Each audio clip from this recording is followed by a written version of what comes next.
The topic of discussion is the nature of operations. ये चौथे unit का चौथे सेक्शन का पहला टॉपिक है। हम जरा क्विकली इसको रिवाइज कर लेते हैं for the exam preparation purpose.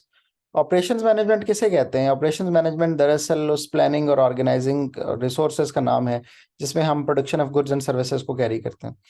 तो प्रोडक्शन के जो मेथड्स हैं उनकी ऑर्गेनाइजेशन और resource allocation basically operations management कहलाती है। ये शुरू होता है chapter with the definition that is called transformation process. Very simply, transformation process is the conversion of raw material into finished goods. हम जो रॉ मटेरियल लेते हैं उसको कन्वर्ट करते हैं, जिस प्रोसेस के थ्रू वो क्या कहलाता है?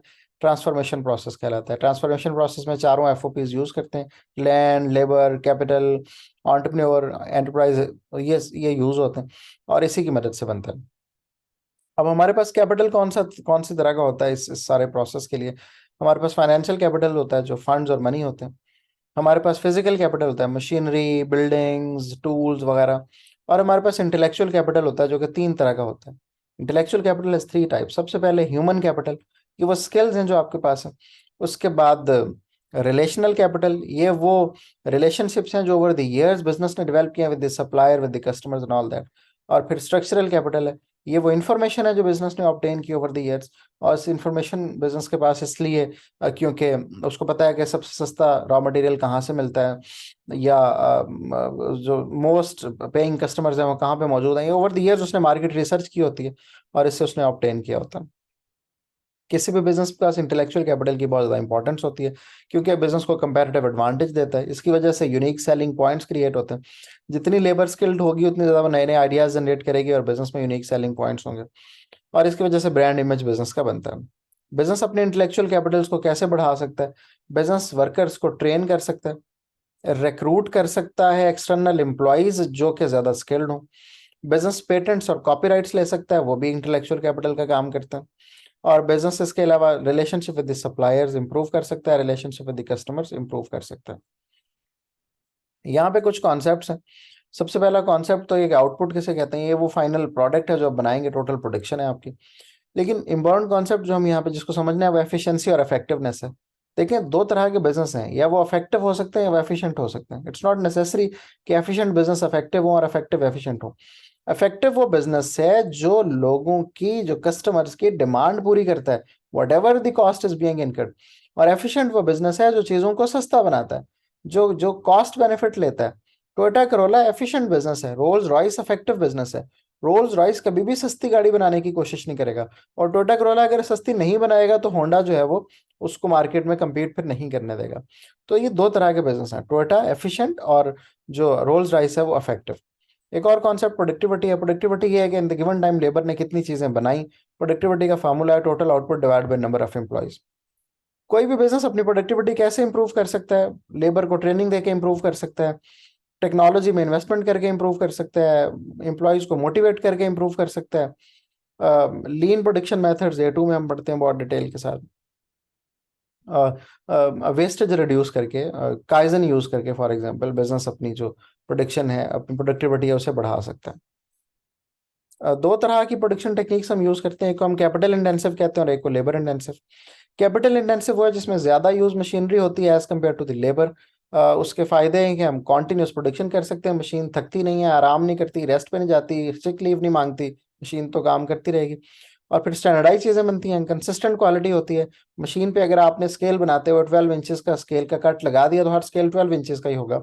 ये नहीं हो सकता कोई स्केल 18 इंचेस का बन रहा और कोई 11 इंचेस का बन रहा।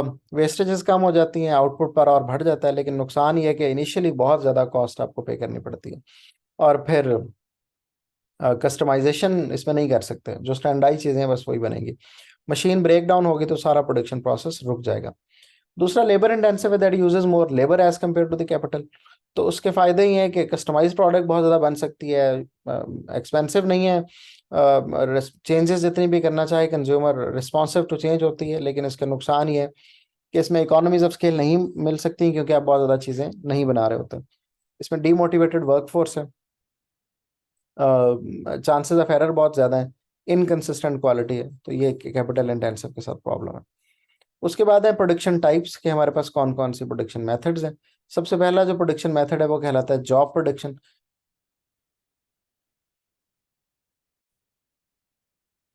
जॉब प्रोडक्शन क्या है? Job production is manufacturing process which involves worker making a single unique item usually on the demand of customer at one time. एक वक्त में एक ही चीज बनाई जाती है, इसको हम जॉब प्रोडक्शन बोलते हैं। जॉब प्रोडक्शन में ज्वेलरी की एग्जांपल है, कस्टमाइज्ड क्लोथिंग है, कंस्ट्रक्शन है।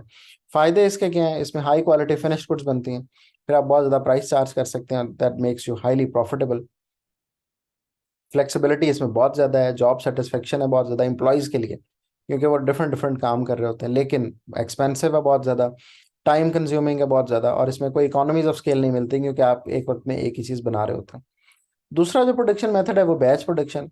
बैच प्रोडक्शन है जिसमें specific quantity of product at one time बनाई जाती है इन बैचेस, स्मॉलर ग्रुप्स, इंडिविजुअली नहीं बनाई जाती। बेकरी इसकी बेहतरीन मिसाल है, एक तरह के केक्स पर दूसरी तरह के केक्स। क्लोथिंग मैन्युफैक्चरिंग में एक साइज की शर्ट्स पर दूसरी साइज की शर्ट्स। शूज में एक ब्राउन शूज और फिर ब्लैक शूज। इसके फायदे क्या हैं? प्रोडक्ट्स साइमल्टेनियसली बन जाती हैं, कस्टमाइजेशन भी थोड़ी बहुत इसमें हो सकती है, क्वालिटी आसानी से चेक की जा सकती है, लेकिन इसके नुकसान ये हैं कि अगर आप किसी एक बैच में कोई एक स्टैंडर्ड साइज गलत हो गया तो फिर सारी उसके पीछे प्रोडक्ट्स खराब हो सकती हैं। और फिर इसमें जो इन्वेंट्री वेस्टेजेस होता है वो बहुत ज़्यादा, because when you shift batch on one machinery, तो जो उसमें मौजूद बैच होता है, जो मटेरियल होता है, वो ज़ाया हो जाता है। फ्लो प्रोडक्शन तीसरी टेक्निक है।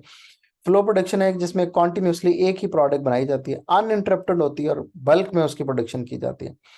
ड्रिंक्स की सारी इंडस्ट्री, बेवरेजेस की सारी इंडस्ट्री जो है वो फ्लो प्रोडक्शन पे चलती है। ऑटोमोबाइल भी बहुत ज़्यादा, not all but most of them flow production पे चलती हैं। इसमें इकोनॉमीज ऑफ स्केल मिलती है, इसका फायदा ये है, स्टैंडर्डाइज प्रोडक्शन बनती है। ये नहीं हो सकता है कि टोयोटा करोला एक जो है वो डिफरेंट हो और दूसरे डिफरेंट हो। अगर वो सारी जो है वो 1.5 है या जो भी है वो सारी सेम ही होंगी फिर। अच्छा, तो इसमें आप जो बनाते हैं उसको बेच देते हैं, लेकिन बहरहाल वेयर हाउस तो इसमें कीप करना ही पड़ता है। नुकसानात इसके ही हैं कि इसमें सेटअप कॉस्ट बहुत ज़्यादा है, फ्लेक्सिबल नहीं है, मेंटेनेंस कॉस्ट भी उस प्लांट की बहुत ज़्यादा है। एक और जो प्रोडक्शन टेक्निक हम यूज करते हैं that is called mass customization. Mass customization ये है कि जिसमें हम चीजें तो फ्लो प्रोडक्शन पे बनाते हैं, लेकिन consumers are allowed to have little changes in them according to their own wants. आप उसमें चेंजेस कर सकते हैं, बहुत ज़्यादा नहीं लेकिन कुछ ना कुछ तो कर सकते हैं स्टैंडर्डाइज चीज़ों में। इसकी नाइकी फुटवेयर की एग्जांपल मैंने यहाँ पे दी है, ताकि उससे आप उससे समझना आसान हो जाता है कि कैसे कस्टमाइज हम कर सकते हैं। शर्ट्स को भी कर देता है वो। फायदे इसके ये हैं कि इसमें कस्टमर रिटेंशन रेट बहुत ज़्यादा है क्योंकि उनको उनकी मर्जी की चीज़ मिल रही है। ओवरहेड कॉस्ट जो है वो लेकिन इसमें बहुत जो है वो कम हो जाती है, फिक्स कॉस्ट, क्योंकि आप पर यूनिट जब उसको डिवाइड करते हैं तो वो कम रह जाती है। एफिशिएंट है बहुत, फ्लेक्सिबिलिटी भी इसमें आ गई। और लेकिन नुकसानात इसके ये हैं कि इसमें सेल्स फोरकास्ट करनी पड़ती है बहुत ज़्यादा कि आप कितनी चीज़ें बेचेंगे, फिर उसके मुताबिक ही आप बनाते हैं।